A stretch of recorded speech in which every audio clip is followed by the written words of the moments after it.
In business today, three things to know. First, plunged into the deep freeze again.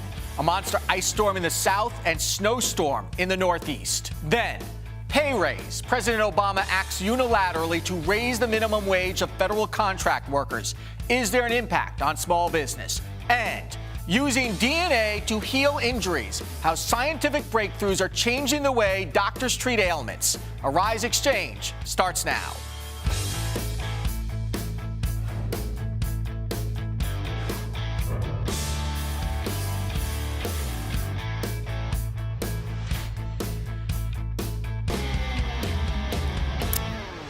Hello, everyone. I'm Andrew Schmertz. We're going to have more on the monster ice storm that is whipping through the south and headed north in a moment. But first, the U.S. Senate has approved raising the debt ceiling a day after the Republican House did the same. It is a clean bill, meaning no strings attached, and will now go to President Obama for his signature.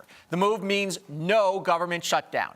On Wall Street, they saw that as good news, but a small pullback following yesterday's rally. Let's take a look at the final numbers. The Dow Jones Industrial Average closed at 15,962, down about 32 points. The S&P 500 slumping about a half a point to 1819, and the Nasdaq did move up 10 points to 4201. Taking a look at our top stocks we're watching today, the world's largest household products maker, Procter & Gamble, cut its sales and earnings outlook for the year because of the devaluation of currencies in emerging markets. This caused the company's shares to tumble by almost 2% in early trading and weighed down the Dow Jones Industrial Average. Procter & Gamble finishing down nearly 2% to 77.49. Sales of Ford in China rose by 53% last month and posted a record of 94,466 vehicles sold compared to about 61,000 in January of 2013. Ford closed up 4 cents to 15. And CVS Caremark reported revenues of $32.8 billion, beating analyst estimates of $32.7 billion. The drugstore chain announced last week it's stopping the sale of cigarettes and other tobacco-related products in its stores by October 1st. CVS closing down to $68.54. Commodities, gold up to $12.90, and oil back over that $100 a barrel mark to $124. The Senate voted on the debt ceiling Wednesday in an effort to beat the storm and get out of town, a storm that meteorologists are calling a potential catastrophe for the South. In Atlanta, people woke up to a city encased in ice, snow, and freezing rain. Roads are iced over. Tens of thousands are now without power, and airlines have canceled thousands more of flights. That storm is now moving up the East Coast and is expected to drop up to 16 inches of snow in some Northeast regions. AccuWeather senior meteorologist Bernie Rayno joins us now from State College, Pennsylvania. Bernie, I understand the snow is probably headed your way. What is the latest on the storm? Well, it's causing major problems down in the southeast. Snow and sleet in Atlanta, right along Interstate 20 for Columbia. Many problems this afternoon in the city of Charlotte and Raleigh, where people left work to get home as the snow started to fall, and many have been stranded on the roadways, and many have abandoned their cars. The snow is moving to the north, snowing in Roanoke, snowing in Richmond, and that snow is heading toward New York City, Philadelphia, Washington, and Boston over the next 12 hours. We're seeing a little bit of what Atlanta went through just a couple of weeks ago with people abandoning their cars. Winter only half over so far, and we've had record cold and snow days. Anything particular driving this weather pattern? No, you know what? It's winter, and this is what happens. And I think the problem is, Andrew, a lot of people have forgotten what the real winter is like in the Northeast. We haven't had that for the most part, although New England got hit pretty hard late last year. But it's been a relatively uneventful winter, and this, although it's snowier and colder than it normally is, but certainly this winter has been a lot more hazardous as far as snow, ice, and cold than what we've seen in the last few years. We've talked about this a little bit, the economic impact. How are weather-sensitive companies now adjusting? Are we seeing a better performance from the airlines, for example? Well, I think the problem is when you get the snow that is going to, and the snow and ice that is going to cover such a large area in the major airline hubs. You go right down the East Coast, Atlanta, Charlotte, Philly, Ronald Reagan National Airport, Dulles, Newark, LaGuardia, JFK, up into Boston. Once you get delays there, and we're going to have them, we're already getting them into the South, you're going to have ripple effects across the entire country. Already 3,000 flights have been canceled today 2,000 tomorrow. So this is certainly going to have a huge impact in the airline industry. Bernie, I remember a few years ago, meteorologists had kept almost crying wolf on storms that were coming, saying we're going to get this terrible snowstorm, terrible storms that wouldn't materialize. Now you guys are getting a lot of this right, and I'm wondering if people are responding correctly to the warnings out there. Well, I think the problem is that generally the people in the Northeast understand snowstorms and understand how to drive in them and how to react in them. The problem we've had this year is snow in areas that don't typically get a lot of snow, and it's interesting talking to people that I know down in Charlotte and Raleigh. The people down there made the same mistake as they did in Atlanta. They went to work. Right. It started to snow. Everybody got out on the roads right when the snow started. And then you have problems. Yeah, we do okay in New York. And, of course, as you head up the Northeast into New England, they do pretty well. This is really a no-brainer for them. Let me ask you about natural gas and propane prices. Those have started to go up because of demand. Do we have enough to satisfy the demand in this winter? Well, I mean, certainly, I think the answer is yes on that. But certainly because of the cold and how cold it's going to be, at least for the rest of this week, they're certainly going to put pressure on that. Now, here's the good news. There is going to be a little break from this cold as we get toward the middle and latter half of next week. But, we still have a long time to go in this winter, and I think that's going to continue to be a problem unless the pattern goes to a much warmer one. And I'm not sure that is the case. It's funny, Bernie, that the Super Bowl, the day of the Super Bowl in New York, it was in the 50s, and now we're getting walloped. It's almost like we're paying for it from Mother Nature. Thank you so much, Bernie. We'll talk to you later. Always my pleasure, Andrew. President Obama has upped the minimum wage for federal contract workers to $10.10 an hour, up from $7.25. He did this by executive order without the approval of Congress. Also this week, the president delayed another provision of his Affordable Care Act by executive order, again, giving small businesses with fewer than 100 employees an extra year to comply with the health care law. Aaron Smith from A.W. Smith Financial is a frequent commentator with us on small business issues, and he is joining us in Richmond, Virginia, where so far I hope the weather is holding. Aaron, welcome back to Arise Exchange. Oh, I'm glad to be here, Andrew. Thank you for having me once again. So let me start with the minimum wage issue. Does the raising of federal contract workers, and this is important, it's not just federal workers, it's companies that have contracts with the federal government, is that going to impact small businesses? Well, Andrew, first of all, the Small Business Administration has defined small business as an opportunity for individuals who own a business, operate a business, to have at least 1,500 employees within their businesses. As it relates to the rate of pay, we are concerned about that. We're certainly concerned about that. You have the Chamber of Commerce, Andrew, who is really concerned about if this is going to affect hiring or not. Then on the other side, you got the Economic Chamber or Economic Council of Advisors, Andrew, who say it's not going to be an effect at all. But what I am telling you and what we're seeing as small business owners is that we're concerned about our employees. We want to make sure that our employees have the best, but we want to make sure that we're also able to afford, Andrew, to pay those employees. Sure. Yeah, let me ask you that. Where do you come down on the side of, because this is for federal workers, but obviously he is pushing states to raise their minimum wage as well, and maybe Congress to raise the federal minimum wage. Where are the most small businesses coming down? Do you believe that this ultimately hurts job creation? Well, the small business owners are really, Andrew, more concerned about profitability in their business and taking care of their employees. That's what they really care about.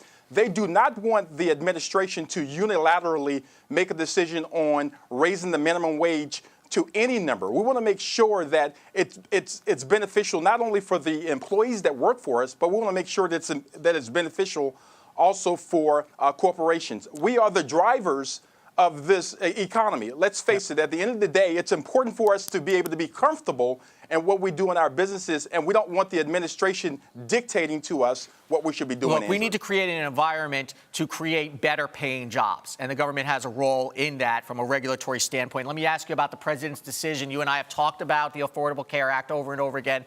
The president's decision now to delay it for another year has got to be welcome news to small businesses, but yet another confusing touch tone for them. Well, I tell you, the optimism index has increased over the last three consecutive months, Andrew. I think I lost you a little bit here. but over the last three consecutive months. And part of that has to do with the Affordable Health Care Act and how the administration has delayed this mandate. And we're so excited about the fact that the president is at least listening right now to small business owners. That's certainly important to us as we go forward here. And finally, Aaron, I want to talk to you about the issue of business tax deductions. Congress dropping the ball here, frankly, not extending what had been traditional tax breaks for businesses. That, I think, is going to have a significant impact because they cannot buy the products that they used to buy. You know, absolutely. I mean, we're taking 2 steps forward and 1 step back. It's almost like a romance dance that we're taking with these small business owners in the administration and Congress. It is alarming that Congress has not passed what we are accustomed to is having these write-offs. These write-offs are important not only to small businesses for themselves, but more important for their employees, for the opportunities that they have with I say, Andrew, the opportunity that is important with research and things that business owners need to do to continue to grow this economy. Research and development, for example, and of course depreciation. When you buy certain types of equipment, you get to depreciate it. That's a tax break. That helps people throughout the entire product chain. Aaron Smith, thank you so much. Stay safe in the storm. Oh, man, thank you so much. We'll talk to you soon. Okay. Bye-bye. And coming up, a home improvement company is building on its workforce by tens of thousands. Find out who when Arise XChange comes back.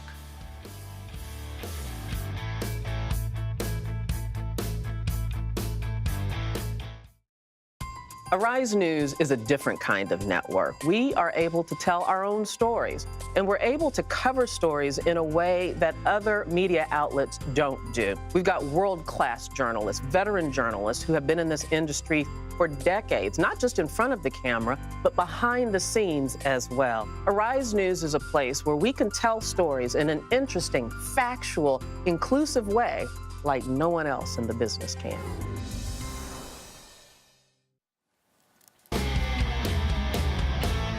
Welcome back to XChange. Time now for our business ticker. Home Depot has begun filing and filling more than 80,000 positions nationwide. The new hires are in preparation for the spring, the company's busiest selling season. Home Depot is the world's largest home improvement retailer with more than 2,200 retail stores in all 50 states, the District of Columbia, Canada, and Mexico. Americans aren't feeling that their cars are so reliable as they used to be. That's according to a new study by J.D. Power released today, which found that vehicle dependability has declined for the first time since 1998. The brands that fared worse in this year include Ford, Hyundai, and Nissan. However, not all automakers suffered a decline, topping the list for the third consecutive year as the most dependable, Lexus, followed by Mercedes-Benz and Cadillac. And speaking of autos, 2 retail recalls announced today. The first covers 1.9 million Toyota Prius cars sold worldwide due to a programming glitch in the hybrid system that could cause cars to stop suddenly. The recall affects Prius vehicles with the model year between 2010 and 2014. So far, no accidents have been reported related to the defect. And baby products maker Graco recalling 3.7 million children car seats, one of the largest such recalls ever. This despite the company continuing to contest the results of a federal investigation that found defects in the seat's buckles, which pose a safety risk in post-crash emergencies that require children to be quickly freed from their harnesses. Graco's recall affects more than 12 models of car seats produced between 2009 and 13, including 3 booster seat models. The company is offering improved replacement buckles for customers at no cost. Apparently, CEOs aren't immune to having their credit cards hacked. PayPal chief executive David Marcus had his credit card details stolen and used for a shopping spree, even though his card has the more secure EMV chip technology currently used in Europe. Marcus believes the card was probably skimmed during a recent visit to the UK. And not to miss a chance to promote his own company's security benefits, Marcus said the breach would not have happened if the merchant had accepted PayPal as a form of payment. Well, the shopping mall is practically a teenage rite of passage for American suburban kids, a place to hang out on the weekends. But the shopping mall may become a thing of the past. According to one estimate, 10% of the nation's 1,000 enclosed malls will fail in the next several years, and many are currently struggling with vacancy rates of 35 to 50%. To give us more insight as to what is happening to these American shopping meccas is Bruce Leonard, managing principal of StreetSense, a real estate company focused on retail and mixed-use properties. Bruce, good afternoon to you, sir. Good afternoon to you. Let me start by basically asking what is going on with the shopping mall, because it used to be the place to hang out, but I take it like everything else, it's suffering because of online shopping. Yeah, there's essentially three major trends really that are affecting shopping malls and other retail product types in our nation. Essentially, leading up to the subprime, there was a lot of growth in the retail industry and bricks and mortar. And basically, the subprime gave the merchants really a chance to sort of set back and kind of look at where they were. And many feel now that they have far too many units in particularly second and third tier markets, and are pulling back as leases are coming due, and you're seeing that reflected in vacancy in malls. The second trend was there was a major demographic shift, which coincided right around the subprime as well, where the boomers, who were the predominant shopping generation for the last 20 years, there was a transition towards the upcoming generations, X, Y, millennials. Their shopping patterns of the millennial generation is far different than the boomers, and the retailers today are trying to adapt to the new shopping patterns. And then finally, as you mentioned, the internet is definitely, since '08, having a dramatic impact on retail. Not so much in competition, which is occurring, but it's also changing the way retail is done. And the retailers are trying to adjust to that. So store sizes are becoming smaller, and that's obviously in real estate that becomes important, as malls don't really need to be as big as they used to. Well, and I was going to ask you tenants. that. Do you think that the days of the mega mall, like the Mall of America, over? I think actually what we're seeing two really predominant trends. We're seeing malls in A locations in major markets still doing the same great numbers they've always done.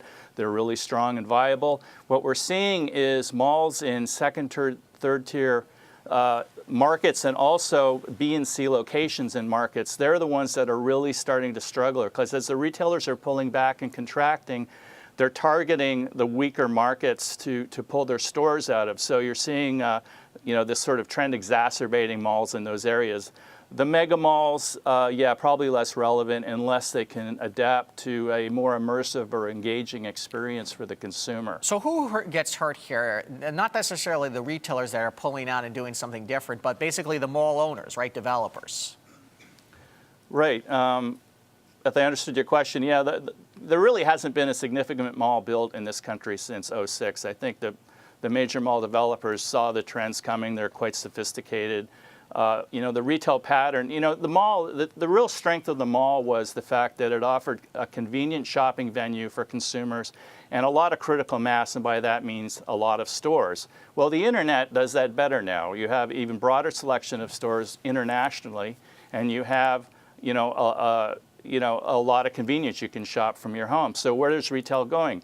People are using retail now for an engaging, recreative experience. And what malls were, sort of that prototype doesn't fit. So what you see are malls modifying themselves to offer the consumer a more engaging experience. Well, let me ask you something also. Movie theaters used to be a main anchor of malls, and there's competition now for people's entertainment dollars as well. And in years past, movie theaters have been hurt, and many of them closed. Is that one of the key elements here, that these anchor stores and movie theaters are suffering as well? Certainly, the movie theater industry has always been somewhat volatile, but I think basically when a movie theater goes out of a mall, it's not as catastrophic to me as when the major department stores or anchors leave. Certainly, it can have an impact, because the interesting thing about theaters is theaters drive food and entertainment. So that tends to be where the consumer's looking for the retail offerings right now. So certainly from that component, having a theater vacate a mall is significant and will impact its performance. Okay, Bruce Leonard, Managing Principal of StreetSense. Thank you. Thank you. Ahead, why the Canadians may be the only ones enjoying an ice-cold beer in Sochi.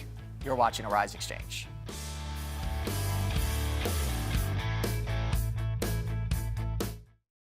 Well, Arise is the only network that really covers comprehensively the African diaspora. It gives people in other parts of the world of color a chance to know about people here in the United States, us to know about them, and the world to know about us. So it's kind of an educational experience for everybody involved. Getting to know people through stories, through personal stories. You really get a chance to know what people are actually all about, what communities are about. How are we different? But more importantly, what commonalities we all share. The great thing about Arise Entertainment 360 is that we cover the 360 of entertainment, food, fashion, lifestyle, culture. We're able to cover it all. And the thing I love most about the show is we're able to do a stunning combination of high and low. So we can talk about Rihanna on the red carpet, but we can also speak about high art with people like Sanford Biggers and Hank Willis. We actually spend quality time with our guests and we really get to know them. It's really intriguing because we get a 360 look at our guests.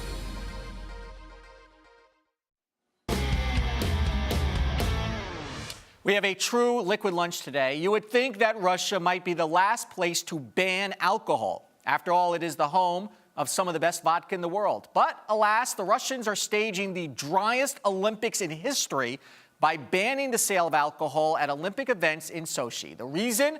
Memories of drunken fans during the Vancouver Games. But one country has thought of a workaround. Canada. The Canadian beer company Molson has set up beer refrigerators in the Olympic Village. The catch? Get this, you need a Canadian passport to get the beer out. So you're kind of frustrated if you put in any other kind of passport, $1 doesn't work.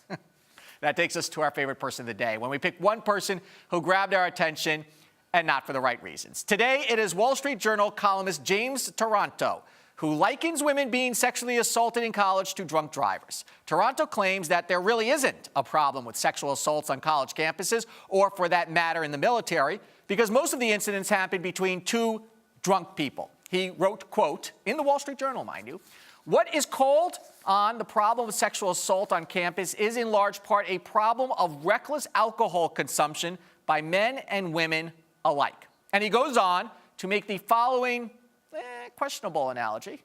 If two drunk drivers are in a collision, he writes, one doesn't determine fault based on details such as the driver's sex, but when two drunk college students, quote, collide, the male is always presumed at fault.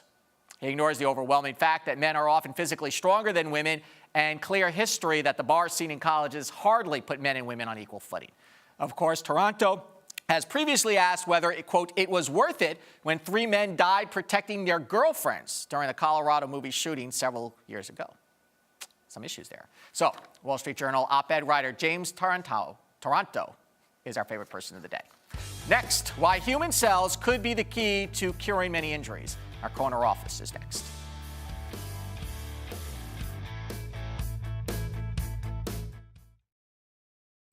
Arise serves underserved communities by bringing them news, information, sports, and entertainment from places that are becoming part of the world economy, that are becoming a part of the world voice, and decisions that are affecting things in the world that people care about. They care about the economy. They care about safety and security. And if you come to Arise and you watch our broadcast, these are the things we're going to bring to you every day, 24 hours a day. One of the great things about Arise Entertainment 360 is we have this Arise to Your Health segment, which really focuses on the holistic approach of being healthy. So we do everything from working out to juicing to getting in shape by doing fun exercises like bouncing on a trampoline or wearing these bouncy boots on our feet when we're jumping all over the set. We've done karate, we've danced the weight off, we've done just about everything. And of course, I love when we eat on set, but we do it in a very healthy and clean way.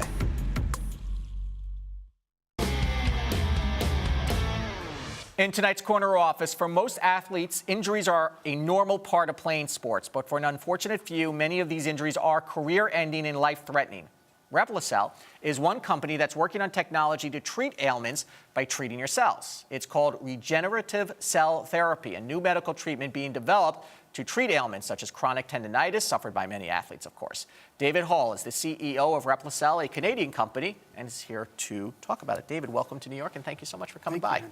My pleasure. So, for years we've been hearing about the promise of using one's own cells to help cure various ailments. How close are we getting to that being a reality? Well, in the case of the program that we're following, actually quite close. And I expect that we can get an approval for treating chronic tendinosis within 3 years. How does that work? It's very simple. We take a fibroblast cell that's isolated from a biopsy at the back of the scalp.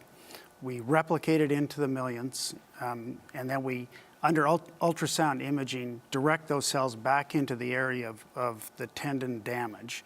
And that essentially jumpstarts the healing process that has been interrupted. And that's what the chronic program is. A chronic tendinosis is an incomplete cycle of healing, and that's what we're addressing. We're jumpstarting and bringing back the healing process into a normalized pattern. So is it growing new cells? Is that what's happening? Yes, you start with a certain number of cells and you replicate them into almost 100 million cells. Okay, so let's follow this out a little bit for severe injuries. Is this a process that could help in people who, let's say, are paralyzed? That is something that you're now getting into the stem cell therapy, Right. which is where you have adult stem cell therapy where you induce cells to become a certain kind of cell. Our treatment is simply addressing a cellular deficit in a chronic injury, such as tendinosis, where we'll also go into ligaments and fascias and other repetitive stress injuries that many athletes have. You and I have. Veterans coming back have chronic tendinosis. There's a huge market of people that are essentially crippled, if you will, by the pain involved. How long does the therapy take in the treatment, for example? It takes us about 5 to 6 weeks to replicate the cells. The cells are returned under ultrasound directly into the area of damage, and it takes about 6 months to bring the patient back to full functionality and to permanent solution?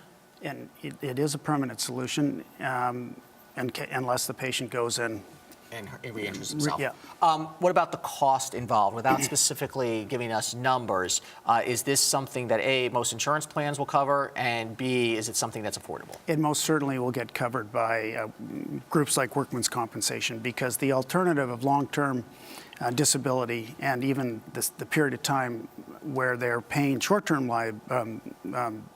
fees for physiotherapy, et cetera, is quite significant. So getting someone back to work and functioning, let alone the quality of life quotient, is quite within the realms of what we're doing. Tell me about the FDA approval process, because that is an incredibly lengthy one. And where are you in that process, and how do you feel it is going?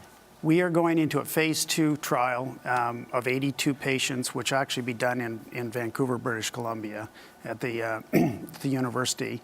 Under the international rules of harmonization, that trial data can be used in the U.S. So at the end of 2015, we'll then start to look to the U.S. to do a pivotal trial, which will then take another year. So ergo, a couple of years to get this done. So many companies, and I don't know if I'd put you in a biotech. Are you in the biotech space? It's okay, so many biotech companies, there was a sort of biotech boom for a while, and they did not reach their promised land, if you will. What makes you think you're going to get there, and what are the key ingredients to doing so? Well, I actually think that biotech has gone through, the first wave was sort of beginning in the 70s and into the 90s with recombinant proteins. There's many profitable companies then. And then you went into the genomics level, and now we're going into the regenerative medicine wave. And it does take a long time. The difference between what we're doing in terms of stem cell therapy is we're not actually inducing cells to change. We're actually just taking a source cell and making more of them and putting them into where there's a deficit of that particular cell type. So it's a slightly easier process, Yes. or most of the Very work much has already so. been done by nature itself. Where else can this technology go in treating ailments? Well, we have a phase 1 trial that we're planning for later this year for treating wrinkles or sun-damaged skin.